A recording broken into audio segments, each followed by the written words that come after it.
Hello everyone, welcome back to CUET at 24/7. This is me Divyansh Shubhesh, your host, your mentor and your best friend for business studies and accountancy. So guys, हम लोगों ने directing chapter already complete कर लिया है. Welcome to the series of Manzil batch, जहां पर हम free of cost आपको यूट्यूब में क्वालिटी कंटेंट प्रोवाइड कर रहे हैं. तो यार ज़रूर आप सपोर्ट करिए, चैनल को सब्सक्राइब करिए और शेयर करिए वीडियोज़ अपने फ्रेंड्स में, अपने पीयर ग्रुप्स में, सो दैट वो भी इस फ्री ऑफ कॉस्ट बैच का फ़ायदा उठा सकें. Definitely. All right. So guys, as I was saying कि हम लोगों ने डायरेक्टिंग चैप्टर ऑलरेडी कंप्लीट कर लिया है. ऑल दोस्त के एमसीक्यूज अभी भी बाकी हैं. I know but don't worry, वो मैं कवर कराऊंगा कंट्रोलिंग के एमसीक्यूज के साथ, बिकॉज कंट्रोलिंग चैप्टर बच्चे काफी छोटा चैप्टर है. आज के सेशन में, एक सेशन में वन शॉट करके हम इसको भी कंप्लीट कर देंगे एंड देन मैं आपके लिए डायरेक्टिंग और कंट्रोलिंग दोनों के ही एमसीक्यू लेके आऊंगा. सो खुश, सेटिस्फाइड? चलो भाई, अब पढ़ना शुरू करते हैं. तो गाइज, हम स्टार्ट कर रहे हैं कंट्रोलिंग को. कंट्रोलिंग हमारे फंक्शंस ऑफ मैनेजमेंट का आखिरी फंक्शन है बच्चे. तो प्लानिंग हो गया, ऑर्गेनाइजिंग हो गया, स्टाफिंग हो गया, डायरेक्टिंग हो गया, आप कंट्रोलिंग पर आ चुके हैं. तो सर कंट्रोलिंग में करते क्या है? What is left? अब तो काम भी हो गया सर. आपने कहा था काम कहां पर होता है? डायरेक्टिंग के अंदर होता है. तो काम तो हो गया, अब क्या बचा सर?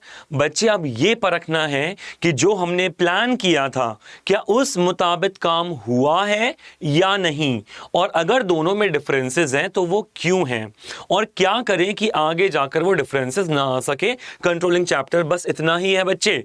तो मैं जाऊं, बाय कर दें? नहीं बच्चे, इसको हम डेडिकेटली अंदर तक पढ़ेंगे. पर मैं आपको बता रहा हूं फिर से, कंट्रोलिंग में इतनी ही बातें हैं. आपने जो सोचा, आपने जो करा, उसके बीच का फर्क कितना और फर्क क्यों, और क्या करें कि आगे जाकर वो फर्क ना आ सके. ठीक है, इतनी सी बात कंट्रोलिंग के अंदर होती है. तो मेरे प्यारे बच्चों, अगर मैं कहानी को आगे बढ़ाऊं तो कंट्रोलिंग का थोड़ी बुकिश लैंग्वेज को हम यहां पर डिकोड करने की कोशिश करेंगे. Controlling function is defined as the comparison of the actual performance with the plan performance. कोई नई बात तो है नहीं बच्चे. अभी कुछ सेकंड पहले मैंने आपको बताया था यही बात कि जो किया, जो प्लान, जो एक्चुअल था और जो सोचा था, जो प्लान था, उनके बीच का डिफरेंस क्या है और वो डिफरेंस क्यों है. If there is any difference और डेविएशन, बच्चे ध्यान रखना, हम कंट्रोलिंग चैप्टर में डेविएशन वर्ड काफी बार यूज करेंगे. डेविएशन का मतलब होता है फर्क, डिफरेंस. ठीक है, कंपेयर करोगे तो कुछ ना कुछ डिफरेंस आएगा ना, तो उसी कंपैरिजन, उसी डिफरेंस को हम बोलते हैं डेविएशन. तो यहां पर अगर कोई डेविएशन निकलेगा तो रीजन क्या है डेविएशन का, और क्या कर सकते हैं, कौन कौन से करेक्टिव मेजर ले सकते हैं कि आप ये सारे के सारे डेविएशंस को रोक सके, बंद कर सके, और आगे जाकर ये आपके डेविएशंस ना हो.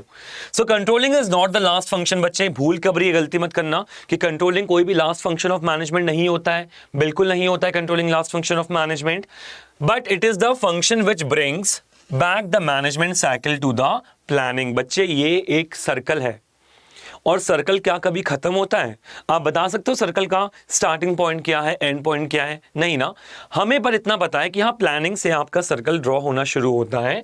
ठीक है, तो अगर मैं बच्चे एक सर्कल बनाऊं, मेरी हालांकि ड्राइंग बहुत ही खराब थी बचपन से ही, तो अगर मैं यहां से सर्कल बनाना शुरू करूं बच्चे, ये बन गया सेब, तो यहां पर ये प्लानिंग से शुरू हो गया बच्चे. फिर ऑर्गेनाइजिंग में आया, फिर स्टाफिंग हुई, फिर डायरेक्टिंग हुई, फिर कंट्रोलिंग हुई, और कंट्रोलिंग होते ही बच्चे प्लानिंग फिर से शुरू हो गई. तो ये एक सर्कल है. इसीलिए मैं नहीं कह सकता कंट्रोलिंग आखिरी फंक्शन है. हाँ, कंट्रोलिंग वो फंक्शन है जहां पर साइकिल आपकी कंप्लीट होकर वापस से शुरू होना चालू कर देती है. तो जैसे आप देख पाएंगे बच्चे, आर्किटेक्ट लोग, इंजीनियर्स लोग बहुत बार कंट्रोलिंग फंक्शन को परफॉर्म करते हैं. ये उन्होंने प्लान किया था बिल्डिंग ऐसी बननी चाहिए, पर बिल्डिंग ऐसी बनी है एक्चुअली में. थोड़े बहुत 19-20 आपको डिफरेंस यहां पर दिख रहे होंगे. अपनी नेकेड आई से अगर आप देख पा रहे हो तो आप समझ जाओगे कि एक्चुअल और प्लान के बीच में कुछ डिफरेंसेस होते हैं, जो कि आम बात है. कोशिश ये रहती है हमारी कि वो डिफरेंसेस कम से कम हो सके. तो बच्चे, अगर मैं कहानी को आगे बढ़ाऊं और नेचर के बारे में बात करूं तो कंट्रोलिंग का नेचर क्या है, तो पहली बात है controlling is a goal oriented function. Controlling का लक्ष्य ये है बच्चे कि गोल आपका अचीव हो जाए. ठीक है, मछली की आंख भेदना, यही कंट्रोलिंग का मकसद है. Controlling function makes sure that everyone follows the plan और work is accomplished as per the plan, and plan always aims at achieving the organisational goal. भाई ये समझ लो, प्लानिंग का चचेरा भाई है कौन? कंट्रोलिंग। जो प्लानिंग के गोल थे वही कंट्रोलिंग के गोल भी हैं, वो भी उसके पीछे पीछे पीछे पीछे चलता है। तो अगर प्लानिंग का मेन ऑब्जेक्टिव क्या है बच्चे, कि ऑर्गेनाइजेशन के गोल अचीव हो, तो कंट्रोलिंग भी कह रहा है कि हाँ भैया मैं भी यही करूंगा कि ऑर्गेनाइजेशन के गोल अचीव हो जाएं। तो बच्चे कंट्रोलिंग और प्लानिंग आपस में साथ साथ चलते हैं। Controlling is all pervasive function. Sir मुझे ऐसा क्यों लग रहा है ये सारे प्लानिंग के फंक्शन बता रहे हो आप, प्लानिंग के फीचर्स बता रहे हो, सारे कैरेक्टरिस्टिक और फीचर्स तो ये प्लानिंग के लग रहे हैं। अभी तो बताया बच्चे, जैसा भाई वैसा दूसरा भाई। तो यहां पर कंट्रोलिंग क्या है? परवेसिव है, क्योंकि प्लानिंग भी क्या है? परवेसिव है। प्लानिंग हर लेवल ऑफ ऑर्गेनाइजेशन के अंदर करी जाती है, हर प्रकार की ऑर्गेनाइजेशन के अंदर करी जाती है। सिमिलरली कंट्रोलिंग का भी सेम ही हिसाब है, ठीक है। तो टॉप लेवल भी करेगा, सारे लेवल करेंगे, पर हो सकता है उनकी वर्किंग थोड़ी ऊपर नीचे हो, पर काम हर कोई करता है, ठीक है। Controlling is both backward and front forward looking function. बच्चे ये सस्पेंस में आपको लिए छोड़ रहा हूं, इसको मैं अच्छे से समझाऊंगा आपको with the help of a diagram. पर हाँ, इतनी सी बात आप याद कर लेना, जहां मैंने प्लानिंग के अंदर आपको समझाया था कि प्लानिंग सिर्फ फॉरवर्ड लुकिंग नहीं है, प्लानिंग फॉरवर्ड भी है और बैकवर्ड लुकिंग भी है, वैसे ही कंट्रोलिंग भी फॉरवर्ड लुकिंग और बैकवर्ड लुकिंग दोनों है। So controlling is a continuous function. बच्चा कंट्रोलिंग क्या है? एक कंटिन्यूस फंक्शन है, क्योंकि सर प्लानिंग भी तो कंटिन्यूस फंक्शन है। तो अगर आप कह रहे हो कि प्लानिंग कंटिन्यूस है, तो कंट्रोलिंग तो आपका कंटिन्यूस होना ही होना चाहिए था। इसीलिए controlling is not a one time job but an on going process. चलता जाता है कौन? आपका कंट्रोलिंग। क्यों? क्योंकि प्लानिंग का भी सेम नेचर है। आगे बढ़ते हैं बच्चे। अब यहां पर आती है इंपॉर्टेंस ऑफ कंट्रोलिंग। कंट्रोलिंग के फायदे क्या क्या होते हैं? पहली बात है अकम्प्लिशिंग द ऑर्गेनाइजेशनल गोल। जब आपके पास एक स्टैंडर्ड सेट होता है और जब आप एक्चुअल काम करते हो, तो आपको पता है कंट्रोलिंग आगे खड़ा है दरवाजे पर कि हाँ भाई क्या खबर लाए हो, कितना काम किया, अच्छा ये आपका प्लान तो ये था, ये तो बहुत कम काम हुआ है भाई। तो बच्चे डर का बिजनेस। तो यहां पर आप गोल अकम्प्लिश करेंगे, ऑर्गेनाइजेशन के सारे एम्प्लॉयज गोल्स को अकम्प्लिश करेंगे, क्योंकि उनको पता है सामने कौन खड़ा है, यहां पर कंट्रोलिंग। इसीलिए ऑर्गेनाइजेशन के गोल को अचीव करने की पूरी कोशिश करी जाएगी। उसके बाद judging the accuracy of standard. यार आप नहीं चाहते क्या, कभी आप नहीं चाहते कि यार आपको अपनी एक्यूरेसी, अपना स्टैंडर्ड जज करने का मौका मिले? होता नहीं है मजाक मजाक में, फॉर एग्जाम्पल कोई चाय पी, कप रखा अपने पास और उसके बाद डस्टबिन में निशाना मार रहे हैं कि कप वहां जाएगा नहीं जाएगा, ठीक है। क्यों कर रहे हो आप? अपनी एक्यूरेसी को जज कर रहे हो। यहां पर प्लान क्या है कि वो डस्टबिन के अंदर जाए, और यहां पर एक्चुअल क्या हो रहा है कि आपने उसे फेंका, अब गया तो पूरी एक्यूरेसी है, इधर उधर हुआ तो कम से कम आपको संतुष्टि होती कि चलो भाई डस्टबिन छू के तो निकला। तो बच्चे अपनी एक्यूरेसी को जानने के लिए, ऑर्गेनाइजेशन भी ऐसी अपनी एक्यूरेसी को जानने के लिए हमेशा इच्छुक होता है। तो वो कंट्रोलिंग का फंक्शन करता है कि भाई जो हमने सोचा था वो हमने किस हद तक कर लिया, ये जानने के लिए कंट्रोलिंग करी जाती है। Making the efficient use of resources. Alright, अब देखो भाई कंट्रोलिंग के अंदर क्या होता है ना, कि आपने देखा कि यार कितना खर्चा लग रहा है। फॉर एग्जांपल आपने प्लान किया था कि यार मेरी मशीनरी जो है वो 4000 लीटर तेल खाएगी, ये आपने प्लान किया था, और एक्चुअली में वो खा रही है 3000। तो अब आपको समझ में आ गया कि भाई 1000 मैंने एक्स्ट्रा कर दिया है, I need to minimise my wastage of resources, तो मैं अब से 3000 लेकर ही चलूंगा। तो आपको क्या पता चला बच्चे कि आपके रिसोर्सेज कितनी एफिशिएंटली यूटिलाइज हो रही है, ये जानने के लिए भी कंट्रोलिंग करी जाती है। बिकॉज सोच के काम नहीं होता बच्चे, करके काम होता है, और तभी पता चलेगा कि आपका कितना तेल लग रहा है। उसके बाद है फैसिलिटेशन कोऑर्डिनेशन इन एक्शन। हर डिपार्टमेंट, हर एम्प्लॉय, हर डिविजन के बीच में कोऑर्डिनेशन बना रहता है, बिकॉज हर किसी को अपना काम पता है और वो उसी काम उसी प्लान के हिसाब से चलते हैं। तो एक स्मूथ फंक्शनिंग, एक कोऑर्डिनेशन हर एक डिपार्टमेंट के बीच में आपको देखने को मिलेगा बच्चे, क्योंकि प्लानिंग के अंदर भी आपको याद होगा कोऑर्डिनेशन होता है, सिमिलरली कंट्रोलिंग के अंदर भी आपका कोऑर्डिनेशन उसी वजह से होता है। अगला है improving the employ motivation. Again बच्चे डर का बिजनेस। एम्प्लॉय मोटिवेटेड क्यों फील कर रहा है यार? तुमने काम किया, मैंने काम किया, पर किसी ने बताया नहीं कैसा काम किया, तो कभी आपको मोटिवेशन फील होगा? आप तो बस मुंह दिखा के आ जाओगे कि भाई कोई इवैल्यूएट ही नहीं कर रहा है तो मैं क्यों करूं। बट बच्चे जब आपके ऊपर एक कंट्रोलिंग पावर होती है ना, तब आपको लगता है, मोटिवेशन आता है कि नहीं मुझे बेहतर करना है, I need to perform better. तो जो अच्छे एम्प्लॉयज हैं वो अप्रेजल के लिए अच्छा परफॉर्म करते हैं, और जो बेकार एम्प्लॉयज हैं वो डर के मारे अच्छा परफॉर्म करते हैं। तो हर किसी के अंदर मोटिवेशन तो रहता ही है बच्चे। और फिर है ensuring order and discipline. Controlling की वजह से ऑर्डर मेंटेन होता है, डिसिप्लिन मेंटेन होता है ऑर्गेनाइजेशन के अंदर। ऑलराइट। तो बच्चे अगर आपका कंट्रोलिंग नहीं होगा फॉर एग्जांपल, तो एक ऑर्डर, एक केओस की आपको एनवायरनमेंट देखने को मिलेगा, ठीक है। तो whenever you are having a close watch on the employees of the organization, उनको आप बारीकी से देख रहे हो, समझ रहे हो उनके काम को, तो डेफिनेटली ऑर्डर और डिसिप्लिन वहां पर क्रिएट होता ही होता है, केओस का मामला नहीं बैठता है।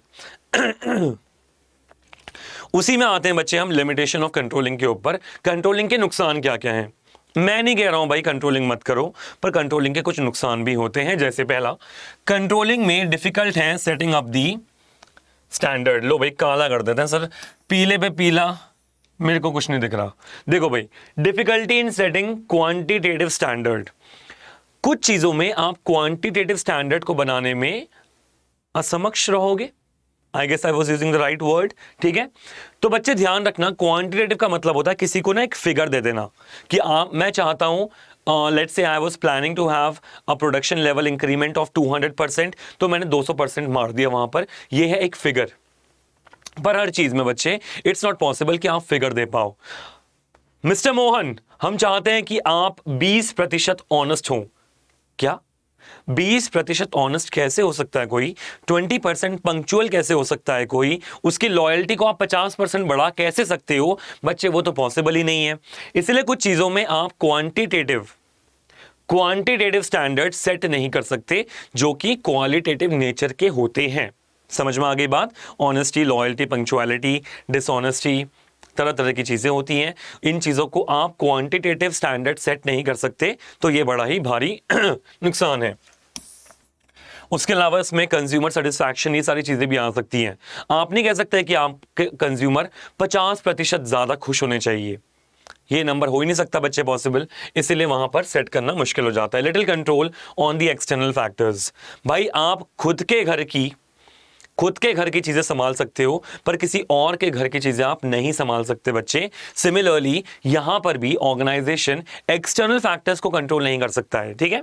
तो सरकार ने टैक्स बढ़ा दिए, भाई हम क्या करें यार, महंगाई बढ़ रही है, हमारी कॉस्ट बढ़ेगी ही बढ़ेगी। तो चाहे हमने कुछ भी प्लान किया हो, जो भी हमारा एक्चुअल होगा वो ज्यादा ही निकलेगा, क्योंकि ये तो बाहर की चीज है, सरकार ने टैक्स बढ़ा दिया, भाई हम क्या करें, ठीक है। उसके बाद रेजिस्टेंस फ्रॉम एम्प्लॉइज। बच्चे ध्यान रखना, कोई भी एम्प्लॉय नहीं चाहता है कि उनके ऊपर कंट्रोल रहे, ठीक है। तो यार वो अपनी फ्रीडम चाहते हैं, उनको अपनी लिबर्टी चाहिए, वो नहीं चाहते कि उनके ऊपर आप एकदम निगरानी बना के रखें। तो ऐसे में उनकी तरफ से रेजिस्टेंस देखने को मिलता है, और कॉस्टली अफेयर है बच्चे। पहले प्लान करो, प्लान खुद में अपना आप में इतना महंगा है, याद है? Planning is very costly process. Planning अपने आप में महंगा है। उसके बाद तुम कह रहे हो कि भाई आप उनको नापेंगे भी, कंट्रोलिंग करेंगे, कंपैरिजन करेंगे, फिर और कॉस्ट बढ़ गई है यहाँ पर। इसलिए कंट्रोलिंग अपने आप में कॉस्टली अफेयर होता है, बिकॉज ये कंपैरिजन करना बच्चों का खेल नहीं है, एक्सपर्ट और प्रोफेशनल्स की रिक्वायरमेंट होती है। वहीं पर आता है बच्चे relationship between planning and controlling. Planning और कंट्रोलिंग के बीच में क्या रिश्ता है, ठीक है। तो उस बात को हम समझने की यहां पर कोशिश करेंगे। पहला है बच्चे नेचर एंड कंसेप्ट। ध्यान रखना यार, प्लानिंग जो और कंट्रोलिंग है उनका बेसिकली सेम नेचर ही है। अगर आप देखोगे फीचर्स के अंदर या कैरेक्टरिस्टिक्स के अंदर, तो मैंने आपको बताया था कि कंट्रोलिंग भी परवेसिव है, वो भी गोल ओरिएंटेड है, प्लानिंग भी वैसी ही है। तो दोनों का जो बेसिक फंक्शन है, बेसिक फीचर है, कैरेक्टरिस्टिक्स है, ओरिएंटेशन है, वो सेम ही है कि ऑर्गेनाइजेशन के गोल अचीव हो जाए, हर लेवल पे इसको करा जाए। उसके अलावा ऑल परवेसिव तो ये है ही है, साथ में कॉस्टली अफेयर भी है। तो हर एक नेचर इनका सिमिलर यहां पर देखने को मिलता है। Planning and controlling are interdependent and interlinked. बच्चे किसी ने बहुत सही कहा है that controlling without planning is blind and planning without controlling is meaningless. ये बात मेरे बच्चे लिख लेना, क्या लिखना है, ठीक है।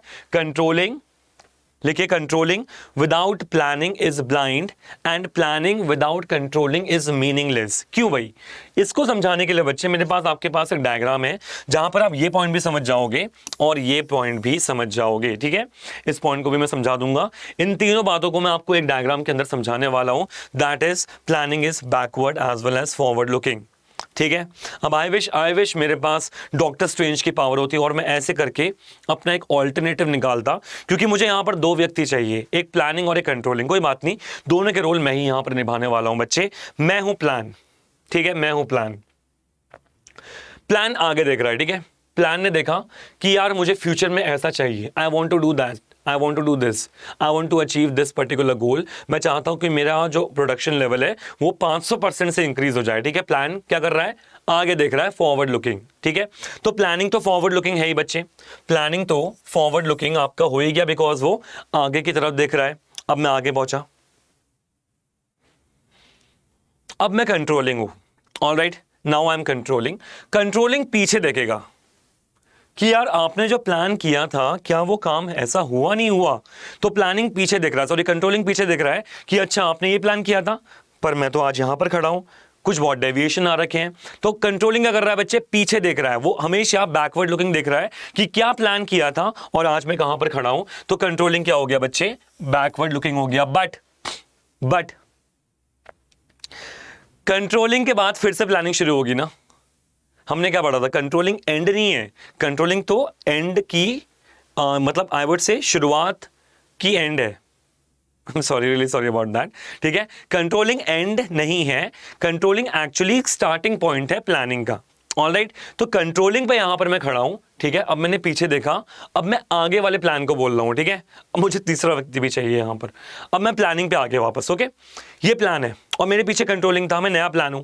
कंट्रोलिंग ने मुझे बोला भाई साहब, हाँ मैंने बोला हाँ भाई क्या हुआ, वो देखो यार पिछली बार ना ये डेविएशन हो गई थी, ये डिफरेंसेस आ रहे थे, तो इस बार जब प्लान बनाओगे ना प्लीज आप इन चीजों को नोट कर लेना। मैंने कहा ठीक है भाई, ठीक है।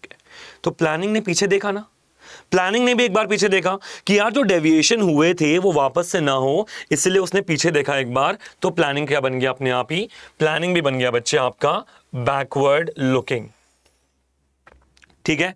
प्लानिंग भी बन गया आपका बैकवर्ड लुकिंग। और उसके बाद कंट्रोलिंग के पास वो वापस से गया। तो बच्चे ध्यान रखना, इस बार जो कंट्रोलिंग था ना, जिसने मेरे को पीछे टैप किया, वो कंट्रोलिंग तो था, वो आगे देख रहा था, वो देख रहा था रिगार्डिंग द प्लानिंग कि यार प्लानिंग भाई साहब अगले प्लान, रुकिए, ये देखिए डेविएशन आए थे, प्लीज आप इनको देख लीजिएगा, वो मालिक साहब बहुत डांट रहे थे, तो ये डेविएशन आ रखे हैं, आप अगले प्लान में प्लीज इनको कंसिडर करिएगा। तो कंट्रोलिंग इस बार आगे देख रहा है, इसीलिए कंट्रोलिंग भी क्या हो गया आपका, फॉरवर्ड लुकिंग। तो आप देख पा रहे हो इंटरलिंक्ड है, इंटरडिपेंडेंट है। उसके अलावा एक जो है आपका करेक्टिव मेजर ले रहा है, ठीक है। प्लानिंग जो है वो प्रिस्क्रिप्शन दे रहा है क्या करना चाहिए, और कंट्रोलिंग क्या है, वो इवैल्यूएशन कर रहा है कि क्या हुआ, ऑलराइट। और planning and controlling are both backward and forward looking, ये तो मैंने आपको समझा ही दिया, बाकी ये सारे पॉइंट इसी के अंदर कवर हो गए, ऑलराइट। कोई दिक्कत, कोई समस्या, कोई परेशानी बच्चा आप प्लीज मुझे बताइएगा कमेंट सेक्शन के अंदर, मैं उसको जरूर पॉइंट आउट करूंगा। चलो बच्चों आगे बढ़ते हैं, कहानी को आगे बढ़ाते हैं और प्लानिंग के प्रोसेस के बारे में हम बात करते हैं। प्लानिंग का प्रोसेस शुरू होता है bye setting up the performance standard. पहले आपको स्टैंडर्ड सेट करना पड़ेगा कि क्या करना है, ठीक है। कंट्रोलिंग के अंदर भी किया जाता है, ओके। तो कंट्रोलिंग का पहला स्टेप क्या है बच्चे, setting up the performance standard. क्या चाहिए, क्या स्टैंडर्ड्स होने चाहिए। इस स्टैंडर्ड के अंदर आप दो तरीके के स्टैंडर्ड बनाते हो, एक होता है आपका क्वांटिटेटिव और एक होता है आपका क्वालिटेटिव। समझने की कोशिश करेंगे बच्चे दोनों को, क्वांटिटेटिव और क्वालिटेटिव।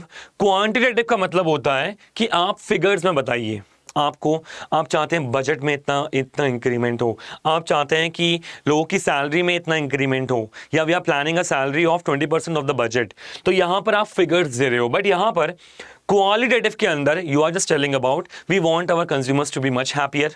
हम चाहते हैं कि उनके ग्रीवियंसेस कम से कम आ सकें, हमारे जो फीडबैक है वो अच्छा आए। उसके अलावा हम चाहते हैं कि हमारे एम्प्लॉयज़ पंक्चुअल रहें, लॉयल रहें कंपनी के लिए, हमेशा ऑफिस टाइम पर आएँ। तो बच्चे ये सारी चीज़ें क्या हैं, क्वालिटेटिव, इनको हम मेजर नहीं कर सकते, बट इन दोनों को आपको सेट करना पड़ेगा। You have to set to standard, quantitative and qualitative. यहां तक कोई दिक्कत, कोई दुविधा तो बताइएगा मुझे। अगला है मेजरमेंट ऑफ एक्चुअल परफॉर्मेंस। अब आपने स्टैंडर्ड सेट कर दिया, मैंने एक स्टैंडर्ड लिखा, ठीक है, मैंने एक चिट्ठी में स्टैंडर्ड लिखा, मैंने कहा ठीक है ये सब मुझे काम करने हैं, ठीक है। उसके बाद मैंने चिट्ठी फेंक दी। अब मैं एक्चुअल काम को मेजर करूंगा कि हाँ भाई आपने क्या काम किया, अच्छा ठीक है, ऑल राइट, बढ़िया। तो आपने यहां पर मेजरमेंट कर दिया एक्चुअल परफॉर्मेंस का। अब आपके पास बच्चे दो चीजें हैं, किसी काम की चीज भी हो सकती है, अरे ठीक है, एनीवे ठीक है। चलो भाई, आपके पास दो चीज़ें हैं, ये पेपर ही है। आपके पास एक स्टैंडर्ड है, सॉरी स्टैंडर्ड हमारा ये था ना, हमारे पास स्टैंडर्ड है कि हमने क्या स्टैंडर्ड बना रखा था, और हमारे पास हमारी एक्चुअल परफॉर्मेंस है जो हमने इसमें नोट डाउन करके अंदर डाल दी है। अब इन दोनों को करा जाएगा कंपेयर। ठीक है बच्चों, तो अगला क्या है, तीसरा स्टेप आपका comparison of actual performance with the standard performance. क्या किया और क्या करना चाहिए था, उनके बीच का कंपैरिजन करोगे बच्चे तो आपके सामने डेविएशन आएंगे। डेविएशन का मतलब हो गया आपके सामने क्या आएंगे, डिफरेंसेस आएंगे। जाहिर सी बात है, आपने प्लान किया था कि यार इस बार जो हमारे एम्प्लॉय टर्नओवर रेट होगा वो होगा 10%, कम से कम 10% निकले ऑर्गेनाइजेशन से, उससे ज्यादा ना निकले बेहतर रहेगा। भाई निकल गए 15%, एक्चुअल कितना था 15%, प्लान किया था 10%, डिफरेंस कितने का आया 5% का। अब यहां पर इस 5% को आप एनालाइज करोगे, so you will analyse the deviation. Deviation को एनालाइज करने के बच्चे दो तरीके होते हैं, मैं लिख के दे रहा हूं, इससे क्वेश्चन नहीं आया ना, अगर एग्जामिनेशन के अंदर मैं नाम बदल देना, आप कंट्रोलिंग से कुछ आए ना आए, ये दोनों भाई तो हमेशा आते हैं, which is the two techniques of analysing a deviation, that is critical point control and management by exception, या इसको हम कंट्रोलिंग बाय एक्सेप्शन भी बोलते हैं। ठीक है, पहले बात करते हैं क्रिटिकल पॉइंट कंट्रोल के बारे में। इस क्रिटिकल पॉइंट कंट्रोल ये कह रहा है कि जो आपके पास डेविएशन आ रखे है ना, आपको सिर्फ की रिजल्ट एरियाज में फोकस करना चाहिए। लो सर, मिटाई दिया पूरा आपने तो, यार क्या करते हो सर। फोकस करना है आपको की रिजल्ट एरियाज में, जिनको हम KRA बोलते हैं। ठीक है, KRAs are key result areas, इन्हीं पे आपका फोकस होना चाहिए, which are critical to the success of an organisation. These KRAs are set as a critical point, if anything goes wrong at the critical point the entire organisation suffers. तो यार आपके सामने दो चीजें आई, आपके सामने आया जो आपका वो था कंट्रोलिंग डिपार्टमेंट का हेड था, वो आपके सामने दो रिपोर्ट लेके आया है। उसने कहा सर आपको पता है हमारे स्टेशनरी के प्राइसेस हम लोगों ने सेट किए थे कि 10% होने चाहिए, और वो 12% हो गए हैं सर। स्टेशनरी हमारी 2% से महंगी हो चुकी है, और पता है क्यों सर, क्योंकि ना सरकार ने टैक्स बढ़ा दिए हैं स्टेशनरी के ऊपर, तो ये महंगा हो गया है। तो मैनेजर ने बोला तो भाई मैं क्या करूं इससे, है अगर 2% बढ़ भी गया है और ये चीज मेरे हाथ में ही नहीं है, तो मैं कैसे करूं इसमें कुछ काम, ले जाओ इसे। Alright, that was your non critical area, non की रिजल्ट एरिया, बट चाहिए होगा यार, ठीक है। बट अब क्या हुआ, इस बार क्या हुआ, फिर से आया कंट्रोलिंग डिपार्टमेंट का हेड, सर आपको पता है हमारे जो फैक्ट्री के एक्सपेंसेस हैं, फैक्ट्री के एक्सपेंसेस 10% होने चाहिए थे, देखिए सब 15% हो गए हैं। मैंने कहा भाई ये तो अपना इंटरनल मैटर है भाई, ये तो अपने खुद का मैटर है, ये तो आप कंट्रोल कर सकते थे। इस 5% की बढ़ोतरी की वजह से आपको पता है हमारी ऑर्गेनाइजेशन को कितना सफर करना पड़ेगा। तो बच्चे यहां पर क्या हुआ, यहां पर ये मेरा की रिजल्ट एरिया है, मेरा ध्यान बस इसी के ऊपर होगा। तो क्रिटिकल पॉइंट कंट्रोल को बोलते हैं की रिजल्ट एरिया वाला कंट्रोलिंग पावर, जहां पर जिन पॉइंट्स में, जिन एरियाज को एक्चुअली में आपको देखना चाहिए वही देखिए। तो इसमें एक बहुत ही फेमस है कि आप हर एक एरिया को, हर एक क्रिटिकल पॉइंट को इवैल्यूएट नहीं कर सकते हो। ठीक है, अगला आता है बच्चे आपका मैनेजमेंट बाय एक्सेप्शन। अब मैनेजमेंट बाय एक्सेप्शन कहता है कोई बात नहीं यार, कोई बात, थोड़ा बहुत चलता है। क्या बोलता है मैनेजमेंट बाय एक्सेप्शन, कोई बात नहीं, थोड़ा बहुत चलता है। तो मतलब बच्चे यहां पर ये बोलता है, इसको बोलते हैं अ कंट्रोलिंग बाय एक्सेप्शन। मैंने आपको बताया था इसका दूसरा नाम क्या होता है, कंट्रोलिंग बाय एक्सेप्शन। ओहो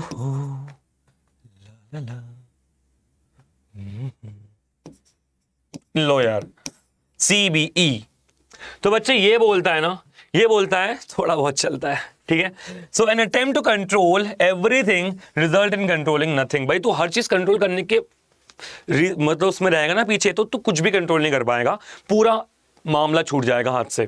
तो यहां पर सिर्फ सिग्निफिकेंट डेविएशन को आप नजर पे लाओगे, नोटिस पे लाओगे मैनेजमेंट के, वरना थोड़ा बहुत चलेगा। फॉर एग्जांपल आपने कहा कि यार, आपने कहा भाई सिंपल सी बात है यार, गाइस सिंपल सी बात है, अरे यार ये रिपोर्ट छोड़ देते हैं, सिंपल सी बात है, आपने कहा यार देखो ना ये फैक्ट्री के जो एक्सपेंसेस है ना यार, ठीक है मैं मानता हूं यार थोड़े बहुत बढ़ सकते हैं, कोई बात नहीं, मैं कह रहा हूं कि यार चलो 5% बढ़ जाएंगे ना अगर, तो चलता है, तो चलता है मेरे भाई, कोई दिक्कत नहीं है।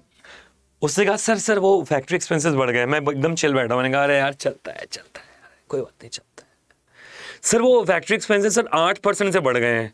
अबे 8% is beyond your permissible limit. आपकी परमिसेबल लिमिट थी 5% तक, चलता है। बट जैसी 8 हो गई ना बच्चे, उस चीज को आप नोटिस पे लाइए, बिकॉज दैट इज अलार्मिंग। यहां पर खतरा आ चुका है, इसीलिए इसके अंदर आप एक परमिसेबल लिमिट तक अलाउ करोगे, उसके बाद आप बेटा नहीं चलता है। ठीक है, तो गाइस ये आपको याद रखना है। उसके बाद 5वां स्टेप आता है आपका टेकिंग करेक्टिव एक्शन। तो भाई जो चीजें आप कर सकते हो उन डेविएशंस को कम करने के लिए, वो सारे करेक्टिव एक्शंस आप लोगे, ताकि अगले प्लानिंग के अंदर, अगले एग्जीक्यूशन के अंदर वो डेविएशंस ना आए। ऑलराइट, तो इन डेविएशंस को कम करा जाता है। यहां डेविएशंस को पहचाना जाता है और यहां कोशिश करी जाती है कि वो डेविएशन कम से कम हो सके। ऑलराइट, तो बच्चे ये था हमारा पूरा प्रोसेस ऑफ कंट्रोलिंग। यार मेरे प्यारे प्यारे बच्चों, मैं आपको एक बात बता दूं, चैप्टर हो गया हमारा कंप्लीट। इतना बेबी चैप्टर था हमारा, बट मैं एक बात आप सभी को जरूर यहां पर बताना चाहता हूं कि यार आज तारीख क्या है सर? आज तो 31 दिसंबर है सर। आज की तारीख मत पूछो, मेरे प्लान बन चुके हैं ऑलरेडी। अरे प्लान तो बना मेरे भाई, प्लान तो मेरे ही बने हैं, बट यार जो मैं आपको खबर बता रहा हूं, ये खबर बड़ी बहुत ही इंपॉर्टेंट है। खबर यह है बच्चे, इस साल का अड्डा का सबसे बड़ा डिस्काउंट आ चुका है बच्चे। सबसे बड़ा डिस्काउंट, 20% की भारी छूट हर कोर्स में। तू कुछ भी खरीद यार, तू कुछ भी खरीद, यहां से 20% का तेरे को हैवी डिस्काउंट हर जगह मिलेगा। पर बच्चे मेरे को लगता है आप लोगों की उम्मीदें एक ही जगह पर टिकी हुई हैं, which is your CUET examination. तो कोई बात नहीं बच्चे, वहां पर भी मिलेगा। CUET 2023 कॉमर्स में तो एक बार जा, ठीक है। और ये जो महापैक और महा लोडेड जो आपको यहां पर बैचेस मिल रहे हैं, एनरोल करने का मौका मिल रहा है, जहां किताबें मिल रही हैं बच्चे, लाइव इंटरेक्शन करने का मौका मिल रहा है, मुझसे डाउट सॉल्विंग सेशंस लेने का मौका मिल रहा है आपको। उसके अलावा आपके डेली लाइव क्लासेस हो रही हैं, रिवीजन हो रहा है, मॉक टेस्ट हो रहा है, सेक्शनल टेस्ट लिए जा रहे हैं, मतलब हर एक जी जान लगा दी जा रही है कि आपको अपना ड्रीम कॉलेज मिल सके। तो बच्चे जाना है CUET कॉमर्स के महापैक में। अब ये विद बुक्स वाला सेक्शन है बच्चे। विद बुक्स मतलब फिजिकल बुक, किताब आती ही सूंघने लग जाओगे, इतनी बेहतरीन किताबें हैं बच्चे हमारी, एकदम बहुत ही रिसर्च करने के बाद ये किताबें बना रखी हैं हमारी पूरी टीम ने। तो इस आप विद बुक्स वाले पैकेज में जाकर आज इनरोल कर ले बच्चे। आज मैं आपको बता रहा हूं यार, मैं सीरियसली आपकी जगह पर होता ना, इस चांस को जाने नहीं देता, क्योंकि ये सिर्फ ऑफर आज के लिए है, 31 दिसंबर के लिए है। तो नए साल में कुछ नया अगर करना है तो वो महापैक ही आपको करके दिखाएगा। तो यहां पर आपको जाना है एंटर कूपन कोड के अंदर, और एंटर कूपन कोड में बच्चे Y608 का लगा देना खूबसूरत सा कूपन कोड। ऑलराइट, ठीक है। तो अगर आप आज अवेल करोगे बच्चे Y608 का कूपन कोड लगाकर, तो आपको मिल जाएगा भारी छूट, भारी डिस्काउंट। ऑलराइट, तो गाइस आई होप आप सभी लोग इस बैच में एनरोल करेंगे आज, and definitely looking forward to meet you guys, and I hope आपको ये चैप्टर समझ में आ गया होगा। बाकी इसके MCQs कमिंग सून। तो बच्चे इसी के साथ this was me Divyansh Shubhesh, your host, your mentor and your best friend for business studies and accountancy, और मैं मिलूंगा आप सभी लोगों से अगले सेशन में। तब तक के लिए guys take care, goodbye, happy new year and जय हिंद।